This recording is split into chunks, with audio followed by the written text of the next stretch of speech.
എന്താണ് group insurance? അതിൻ്റെ ഗുണങ്ങളും ദോഷങ്ങളും ഒന്ന് പറഞ്ഞു തരാമോ? ഇത് വളരെ ഗൗരവമായിട്ട് ചർച്ച ചെയ്യേണ്ട ഒരു വിഷയമാണ് group insurance versus retail insurance. ഇപ്പോൾ പല മാതാപിതാക്കൾ എന്നോട് പറയുന്നത് കേട്ടിട്ടുണ്ട്, എനിക്ക് ഓൾറെഡി ഇൻഷുറൻസ് ഉണ്ടായിരുന്നവരാണ്. ഇപ്പോൾ ഒരു 5 വർഷം 10 വർഷം അടച്ചവർ 10 വർഷം കഴിഞ്ഞിട്ട് പറയുകയാണ് ഞങ്ങളിത് പുതുക്കുന്നില്ല, കാരണം എൻ്റെ മോന് ഇപ്പോൾ കോർപ്പറേറ്റ് ഇൻഷുറൻസ് ഉണ്ട്, അതിനകത്ത് ഞങ്ങൾ കവേർഡാണ്. നല്ല കാര്യം, പ്രീമിയം ലാഭിക്കാം. മകനോ മകളോ ജോലി ചെയ്യുന്ന കമ്പനിയിൽ നിന്ന് അവർ പ്രീമിയം അടയ്ക്കുന്നുണ്ട് ഇവർക്ക് വേണ്ടി, അതൊക്കെ നല്ല കാര്യമാണ്. പക്ഷേ എൻ്റെ ഒരു ചോദ്യം വളരെ സിമ്പിളായിട്ട് ചോദിക്കുവാണെങ്കിൽ ഇങ്ങനെയാണ്: ഈ മകനോ മകളോ ആ ജോലിയിൽ നിന്ന് റിസൈൻ ചെയ്തു, അല്ലെങ്കിൽ പറഞ്ഞു വിട്ടു, അല്ലെങ്കിൽ ജോലി വേണ്ട എന്ന് വെച്ച് പോവുകയാണെങ്കിൽ ഈ പറയുന്ന മാതാപിതാക്കൾ എല്ലാം വെളിയിലായോ? ഇനി അഥവാ വേറൊരു രീതിയിൽ അവതരിപ്പിക്കുകയാണെങ്കിൽ കോർപ്പറേറ്റ് കമ്പനികൾസ് നമുക്ക് ഗ്രൂപ്പ് ഇൻഷുറൻസ് എടുത്ത് തരുന്നുണ്ട്, നമ്മുടെ നന്മയ്ക്ക് വേണ്ടി അവരെടുത്ത് തരുന്നുണ്ട്. ഇപ്പം ഞാൻ ആ ഗ്രൂപ്പിനകത്തുള്ള ഒരാളാണെന്ന് വിചാരിക്കുക.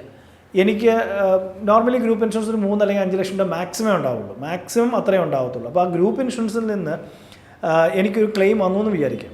ആ ക്ലെയിം ഒരു ക്രിട്ടിക്കൽ ഇൽനെസ് ആണെന്ന് വിചാരിക്കും. ക്രിട്ടിക്കൽ ഇൽനെസ് പറയുന്നത് ഹാർട്ടോ ലിവറോ ക്യാൻസർ അങ്ങനെയുള്ള എന്തെങ്കിലും ഒരു പ്രശ്നമാണെന്ന് വിചാരിക്കാം. അവരെനിക്ക് ക്ലെയിം തന്നോ തന്നില്ലയോ എന്നുള്ളതല്ല എൻ്റെ ചോദ്യം.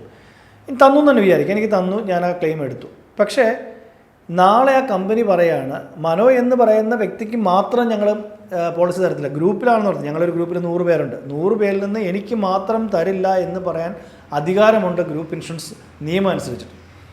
ഇനി അഥവാ എൻ്റെ എംപ്ലോയർ ആ ഗ്രൂപ്പ് ഇൻഷുറൻസ് നിർത്തുക എന്ന് വിചാരിക്കുക. നിർത്തിക്കഴിഞ്ഞാൽ അസുഖം വന്ന എന്നെപ്പോലുള്ള ഒരാൾക്ക് വേറെ ജീവിതത്തിൽ ഇന്ത്യയിൽ നിന്ന് ഒരു ഇൻഷുറൻസും കിട്ടത്തില്ല. കാരണം ഓൾറെഡി എനിക്ക് ക്രിട്ടിക്കൽ ഇൽനെസ് വന്ന് പോയ ഒരാളാണ്, ഞാൻ അനുഭവിച്ചുകൊണ്ടിരിക്കുന്ന ആളാണ്, ഞാൻ മെഡിസിൻ എടുക്കുന്ന ഒരാളാണ്.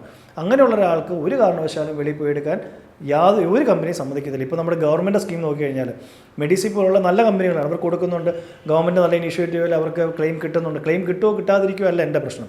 പക്ഷേ ഈ 3 ലക്ഷം രൂപയുടെ കവറേജിൽ അവർ സന്തുഷ്ടരാണ് എന്ന് വിചാരിക്കാം. പക്ഷേ ഒരു ക്രിട്ടിക്കൽ ഇൽനെസ് അതുപോലെ വലിയ അസുഖം വന്നാൽ 3 മതിയാവുമോ എന്നുള്ളൊരു ചോദ്യം വലിയ ക്വസ്റ്റ്യൻ മാർക്കായിട്ട് തന്നെ കിടക്കുന്ന ഒരു ചോദ്യമാണ്.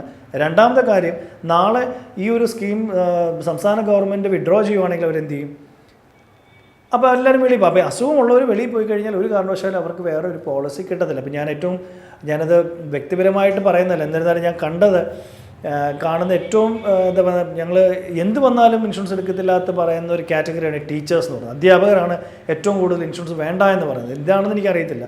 ചിലപ്പോൾ ആ കാറ്റഗറി അവർ പറയുന്നത് ഞങ്ങൾക്ക് അസുഖം വരത്തില്ല എന്നായിരിക്കാം.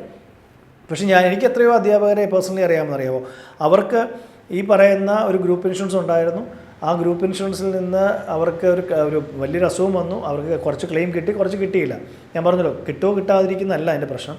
പക്ഷേ നാളെ ഈ ഗ്രൂപ്പ് ഇൻഷുറൻസിന് അവർ വെളിയിൽ പോയി കഴിഞ്ഞാൽ ഒരു കാരണവശാലും ഒരു കമ്പനിയും അവർക്ക് ഒരു ഇൻഷുറൻസ് കൊടുക്കത്തില്ല. അപ്പോൾ കോർപ്പറേറ്റ് ഇൻഷുറൻസ് ഉള്ളത് നല്ല കാര്യമാണ്. ഡേ 1 തൊട്ട് കവറേജ് ഉണ്ട്. ഇതൊക്കെ വളരെ വളരെ ആക്ച്വൽസ് ആണ് പറയുന്നത്. പക്ഷേ നമുക്ക് എപ്പോഴും റീറ്റെയിൽ ഇൻഷുറൻസ് നമുക്ക് നിർബന്ധമായിട്ടും വേണം. കോർപ്പറേറ്റ് ഇൻഷുറൻസ് ഉള്ള കൂട്ടത്തിൽ തന്നെ നമ്മൾ റീറ്റെയിൽ ഇൻഷുറൻസ് എടുത്ത് വെച്ചേ പറ്റുള്ളൂ. അതിന് ഡീറ്റെയിൽ ആയിട്ട് ഒരു വീഡിയോ തന്നെ ഞാൻ ചെയ്യുന്നുണ്ട്, അതായിരിക്കും നല്ല കാര്യം. ഇത് പറഞ്ഞു പോയി കഴിഞ്ഞാൽ ഒരുപാടുണ്ട് ഈ ഗ്രൂപ്പ് ആൻഡ് റീറ്റെയിൽ ഇൻഷുറൻസിനെ പറ്റി പറയാനായിട്ട്.